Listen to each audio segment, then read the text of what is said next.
a sorti la bombe nucléaire, c'est évidemment parce que nous sommes sur le point de gagner les élections. Sacre bleu! A nuclear bomb has exploded in Paris, or at least that's according to French right-wing politician Marine Le Pen, who on Monday was convicted of embezzlement and sentenced to 4 years in prison, plus a 5-year ban from public office and a $108,000 fine. For reference, Le Pen's National Rally Party had been polling at about 36% in France, making her the frontrunner ahead of the country's 2026 presidential election.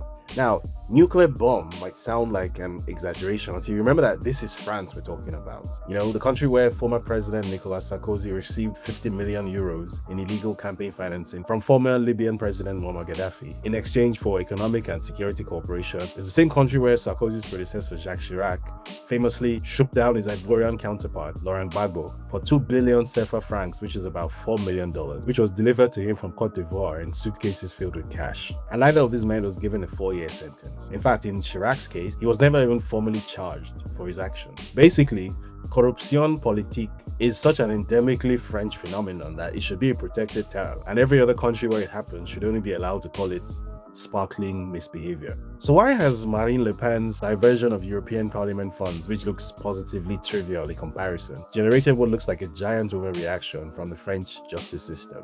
The answer to that question, unsurprisingly, is that her potential presidency is viewed by the French political establishment as a bigger threat to the French way of life than anything that Nicolas Sarkozy or Jacques Chirac have done. Her unforgivable crimes include criticizing Ukraine for acting as a US proxy, calling for NATO to make peace with Russia, promising to restrict French military aid to Ukraine and prevent French soldiers from being deployed in Ukraine, and most unforgivably of all, calling for an end to the CFA franc and the surrounding structure of imperial control that France still maintains with at least 11 African countries, which is known as France-Afrique.